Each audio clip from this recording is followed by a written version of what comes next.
welcome to In the Spotlight. I'm Abigail Pogrebin. Samuel G. Freedman is an award-winning professor, columnist, and author of 10 acclaimed books. As a staff reporter for the New York Times, he wrote the paper's On Education column, winning first prize in the Education Writers Association's annual competition in 2005. From 2006 through 2016, Freedman wrote the On Religion column, receiving the Gold Zaire Prize for Journalists in 2017 for a series of columns about Muslim Americans. As a professor of journalism at Columbia University, he has been named the nation's outstanding journalism educator by the Society of Professional Journalists, and he's received Columbia's coveted Presidential Award for Outstanding Teaching. His most recent book, Into the Bright Sunshine, Young Hubert Humphrey and the Fight for Civil Rights, was published this past summer, 2023. Welcome, Sam, to the broadcast. I can call you Sam because I've known you a number of years, and I've had the privilege of watching you teach, and you are a master educator. So thank you so much. And if I can call you Abby out of our long-time friendship. For now. For now. Okay. Let's talk about this book, because Hubert Humphrey is not the most obvious central figure in American history and politics. You make him come alive, I think, in ways I personally didn't expect. Why did you decide to write about him? Well, I've set out to fill a biographical gap, but also a historical gap. The biographical gap is that if people knew anything about Humphrey these days, it was from this discredited latter part of his political career when he supported the Vietnam War as Lyndon Johnson's vice president, had a failed run for the presidency in 1968, a failed run against the peace candidate George McGovern for the Democratic nomination in 1972. So he's a little bit of a laughingstock. He was an object of ridicule.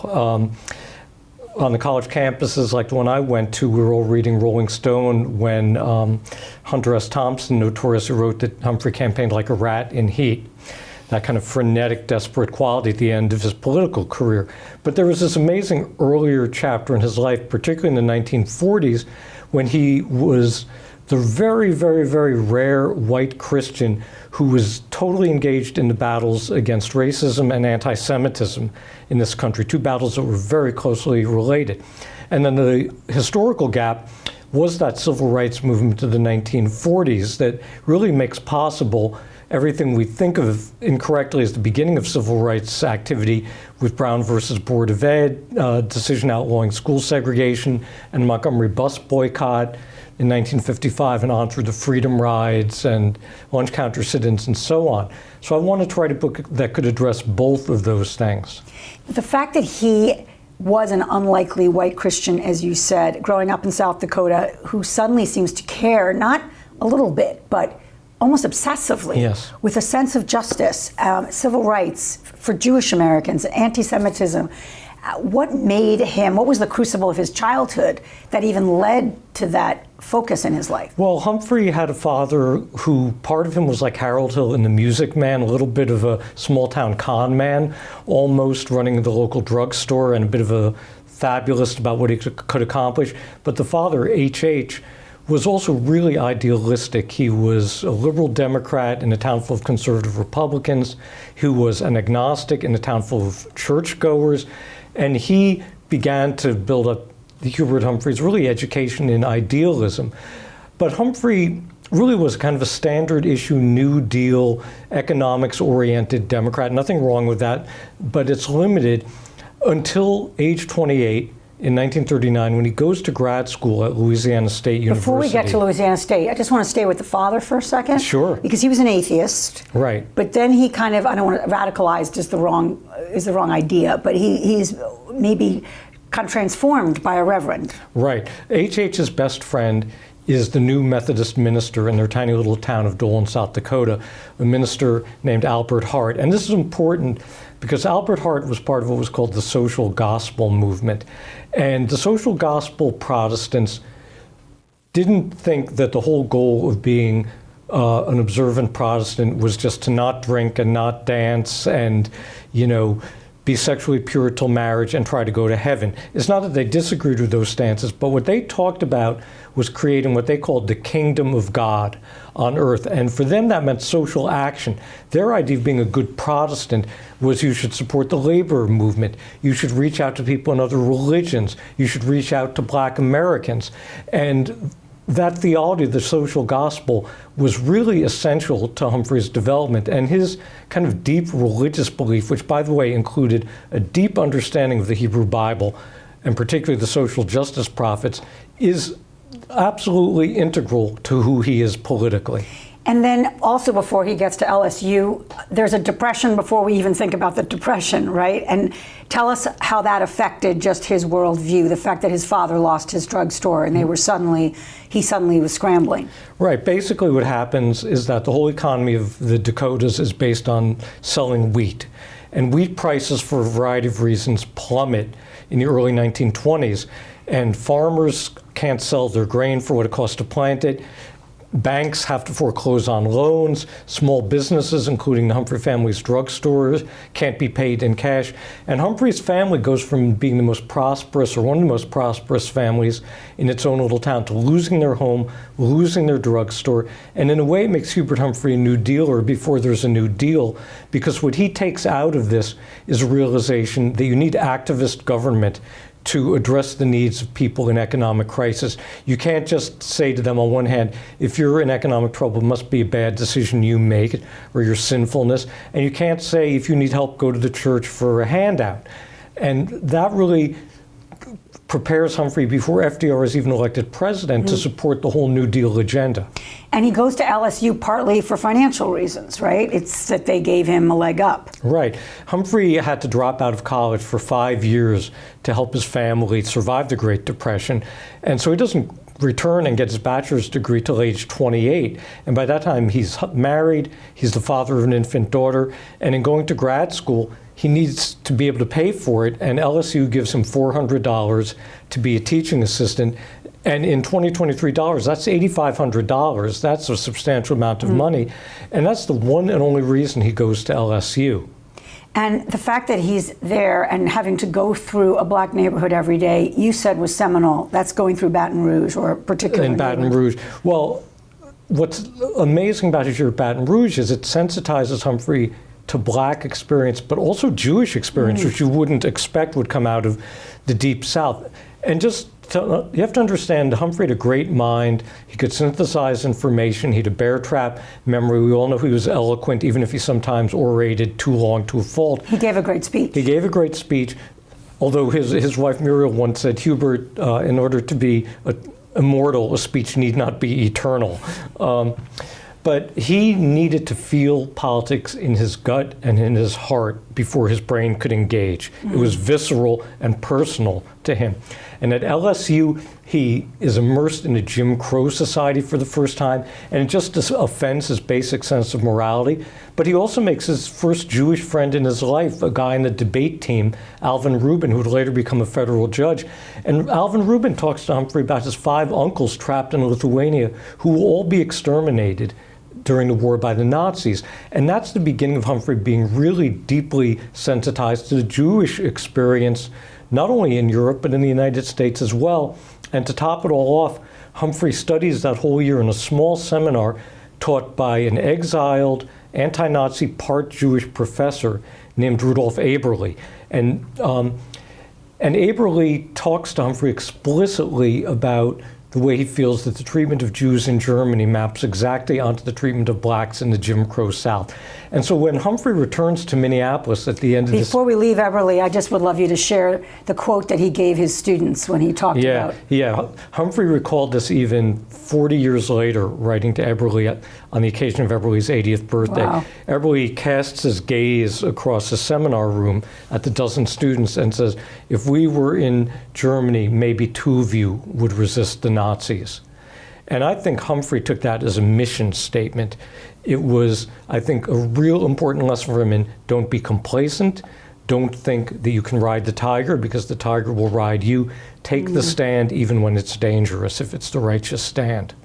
Can you talk a little bit more about anti-Semitism in those years and what was percolating around him? And this is before he becomes mayor. Sure. Well, first of all, nationally, in the late 30s and very early 40s, before Pearl Harbor takes America into the war, there's a massive support for isolationism in this country, which has a strong anti-Semitic element. Just to cite one of many examples, Charles Lindbergh, the aviation hero, is probably the most prominent and treacherous spokesman for isolationism. And he gives this notorious speech in Des Moines, Iowa, in which he says the only three factions in the world that want America to enter what he called Europe's war are the British, the bankers, and the Jews. And of course, as far as Lindbergh was concerned, the bankers and the Jews were one and the same anyway.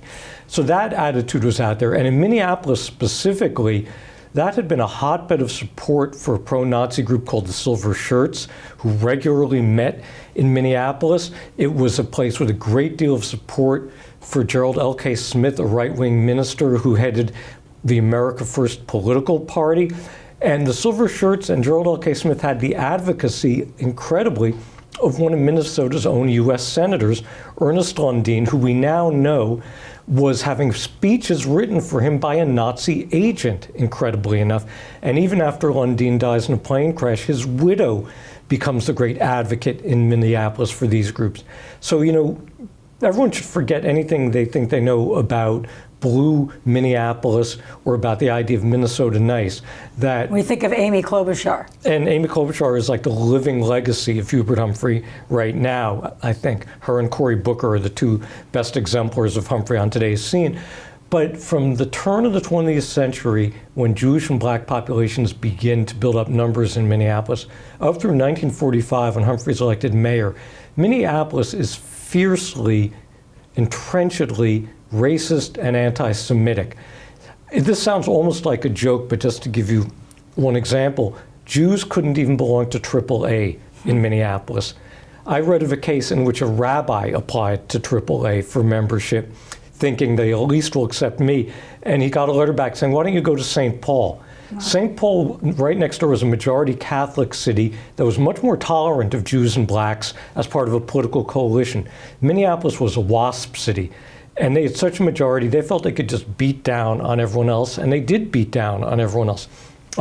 Another example of just the entrenched Jew hatred in Minneapolis is that the University of Minnesota, while trying to project outward the idea that we're this great liberal research institution, their dean of students, and here I must credit the great Jewish studies scholar Revellen Prell for revealing this in her research, the dean of students would keep a census of black and Jewish students in the 1930s. And he would report their names to right-wing political operatives. The assumption was every Jewish student must be a Bolshevik. And this information was used to smear people in their political or public lives. So imagine the secret census of Jewish students. It doesn't necessarily track that it would be politically fortuitous for him to focus on anti-Semitism and civil rights in Minnesota. How did he become mayor? I think you're totally right, Abby, that maybe if he'd run any other time before, other than 1945, and in fact he'd run and lost in 1943, not emphasizing civil rights, but 1945 is this moment. He's running in the spring and early summer, right after VE Day, right after the newsreels of the death camps are being shown in movie houses, including in Minneapolis, right after the first English language articles by American reporters are being published about the Holocaust. And I think there's a moment of reckoning in this country about what are we going to do about hatred on the home front. And it's even underscored by a lot of the pop culture of this time. You know, Frank Sinatra makes a short film at this time called The House I Live in which the film is about a gang, a WASP youth gang, surrounding and about to beat up a Jewish kid. And Frank Sinatra interrupts the incipient beating when he takes a cigarette break from his recording studio and steps into this alley. And Sinatra talks them language we wouldn't hear in a movie with kids now. He says, you're behaving like a bunch of Nazis. Wow. And then he breaks into the song, The House I Live in, written by the same lyricist who wrote Strange Fruit, Billie Holiday's anti-lynching anthem. And in The House I Live in, one of the lyrics is, all races and religions that's America to me. So this is a radical reframing of who gets to belong. And I think Humphrey capitalized on that moment. But there was some peril even to his life. Can you talk about the time he was almost assassinated? Absolutely, and I think almost no one knows this story about Humphrey. You know, standing up for blacks and Jews in 1940s America, even in light of that awakening I was talking about just a moment ago, carried a lot of risk to it. And Humphrey, at the time as mayor, he's moving forward on the civil rights and human rights agenda. He's making the city do a study of its own history and practices of bigotry, is coming home from the rubber chicken circuit late one night, and outside his house, 3 bullets whizzed by his head. And this was an assassination attempt by a white supremacist who was tied in with white supremacist and anti-Semitic groups around the country, who was a follower of Gerald L.K. Smith, whom I mentioned earlier, and who, when he was arrested, had, among other things, what else would a neo-Nazi have but a German Luger gun, as well as knives, propaganda materials, a map of World War III. And the incredible thing is that Humphrey is not dissuaded at all. The morning after this assassination attempt, Humphrey's son Skip comes down the stairs to go to school, and he sees in the living room a cop sitting in the chair with a sawed-off shotgun across his lap. That's how serious this was. And Humphrey says nothing of it, keeps it out of the paper for 6 weeks, and just proceeds to move forward on civil rights and human rights as if this had never happened. So people who thought he was this corny guy, this kind of weakling, have him totally wrong. You've called him a congenital optimist, that he practiced the politics of joy. Can you expand on that a bit? Yeah, the politics of joy was his term, and he also adopted the wonderful moniker of Al Smith, the happy warrior. And he was an enthusiast, and he was ebullient, and he was positive about America while looking squarely at America's fault. So I think one reason he was so successful is his critique was always a loving critique. His appeal was for America to live up to its best intentions. He didn't see America as intrinsically morally deformed and incapable of redemption. And I think in that respect, that's why he often talked about the social justice prophets. There's a great speech I found of his, almost like a Devar Torah, except it's not the Parsha he happens to talk about, but he's talking to a Jewish congregation in Minneapolis in the mid-40s, and he cites, Amos and Hosea and Jeremiah, and is talking about their passion and their desire to make noise, not to be quiet about injustice. So again, for him, the religious basis of idealism was vital. What about him personally? Did you get to like him? What was he like as a family man, as a husband, as a dad? Any sense of that? I got a lot of sense of that. I became very admiring and fond of him, not exculpatory. I think he deserved the slings and arrows his reputation took over Vietnam, for instance. But he was someone who really had a moral core combined with great practical political skills. He was a complete, genuine people person. He, in his marriage and in his relationship with his amazing sister Frances and with other political people, was way ahead of his time on gender equality. He really listened, closely to females around him for their political advice and relied on them in significant ways, not just to be kind of arm candy or to do scut work. And yet, at the same time, he was politically ambitious. When he was mayor, he was out every night, giving speeches or reading all the mail that came into his office. He would get home 10, 11 at night. His kids were in bed. Muriel then would start to talk politics with him, his wife Muriel, at 10 or 11 at night. And there's no question that he also benefited from the gender inequality of the time, in the sense that he could depend on this amazing woman, Muriel Buck Humphrey, to take care of all the domestic labor while he was out doing all the political labor. So I want to spend some time on his 1948 speech, because I don't remember it being such a kind of a turning point, but you really make the case that it was. And when I went back to YouTube to listen to it, just 10 minutes. I mean, right. It's amazing how something can land with that little time. It should be a lesson for all rabbis giving sermons. But can you just give us the sense of the run-up to that speech? Sure. He wasn't necessarily going to give it or Right. have time, be given a slot. Well, right. The 1948 convention for the Democrats, it's understood Harry Truman will get renominated. And in fact, most people in the party expect he's going to lose to Tom Dewey. So the battle at that convention is whether the Democrats will have a civil rights plank in their platform for the first time ever. Because Franklin Roosevelt, in spite of all the great things he did as president, among his failings was he never took a stand on civil rights because he wanted the votes of the Southern segregationist wing of the party.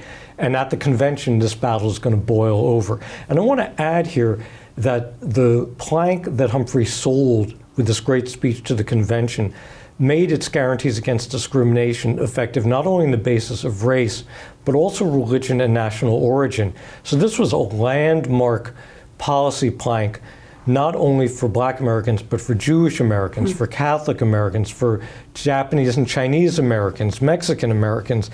Just about every national religious minority group at that time benefited. And people advised him against giving it. Well, he was threatened not to give it. Harry Truman, even though he'd gone back and forth on civil rights, at times being bold and at times retreating, was in retreat at this moment, wanted to do the FDR playbook of appease the Southerners. And one of Truman's point people at the convention tells Humphrey, if you give this speech, your political career is over. And keep in mind, Humphrey's a kid. He's 37 years old. He's been the mayor of a mid-sized city for 3 years. So they could squash him like a bug if they choose to. So it's, incredibly risky of him to give this speech. So let's talk about two of the most famous lines. He says, to those who say that we are rushing this issue of civil rights, I say we are 172 years late. That goes back, if you do the math, to 1776. That's why that line is there. Amazing. Can you just give us a little color? We're running out of time, but just Well, Humphrey had been trying out this line, and I know the other one, I'll let you read it, in previous speeches. Like in the I Have a Dream speech, Martin Luther King had done that dream analogy in another speech months earlier. And Mahalia Jackson, the gospel singer and civil rights activist, heard it in Detroit months earlier. And you can hear her if you listen to the recording from the March on Washington. She's saying, Martin, tell him about the dream. She's like the opera prompter. She's like, do it again. Do it again. He'd been trying it out. And Humphrey, in some radio addresses, in some speeches at committee hearings during the 48 convention, kept on trying to get these phrases exactly right. And didn't always. Sometimes he had the math wrong. He would say 179 years or something mistaken. But this time he nailed it because he'd practiced it. And then the line that is obviously the inspiration for your title. The time has arrived, he said, to get out of the shadows of states' rights and to walk forthrightly into the bright sunshine of human rights. Well, you have to think of what this meant to Humphrey. Number one, he knew the 23rd Psalm.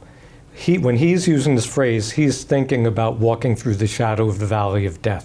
Number two, he had experienced devastating dust storms during the 30s, the dirty 30s as they called them in South Dakota. He understood what it was like when the sun is blotted out and it's midnight in the middle of the day. He said that he felt like it was the end of the world. And he also knew what it was like to see the sun miraculously come back. So I think this interplay of shadow and sunlight also speaks to a very primal experience of his. And states' rights was a euphemism in a sense, just for those of us who don't use those terms today. Right. States' rights was the Southerners' idea that if the Constitution doesn't explicitly say a state must do X, Y, or Z, in this case, have racial equality, then every state can make up its own mind. So it's a state's right to say we want to have, a Jim Crow apartheid state. The federal government has nothing to say on this subject. And that was their rationalization for their system of segregation. So I want to end with the end of his life, which is actually the beginning of your book and the prologue. It's a beautiful beginning. And I should say that the New York Times called this book brilliant. So not my words, but the reviewer. But it's a very kind of sad ending to see him in that podium, depleted by cancer, which sounds like it ravaged him. And again, his reputation is certainly tarnished, to say the least. How do you describe his ending? And do you think he had any sense that his legacy might be burnished by Sam Freedman? I'm sure he did not. I grew up in a family of parents who were Gene McCarthy voters who opposed Humphrey in '68, although they definitely voted for him against Nixon. I think he worried about his legacy a lot. He was someone who, as I said before, was genuinely ebullient and optimistic most of the time. But between knowing he was going to die very young, age 66, and knowing that he had become this object of kind of contempt and scorn by people who'd been his most ardent followers, when he's writing letters and giving speeches at the end of his life, they're filled with this kind of poignant, understated sorrow about what he hasn't accomplished or how hard on him political life has been. Samuel Freedman, it's a wonderful book, and the name of it I'm going to repeat now, Into the Bright Sunshine, Young Hubert Humphrey and the Fight for Civil Rights. I'm Abigail Pogrebin. Thank you for being with us, and I'll see you next time on In the Spotlight.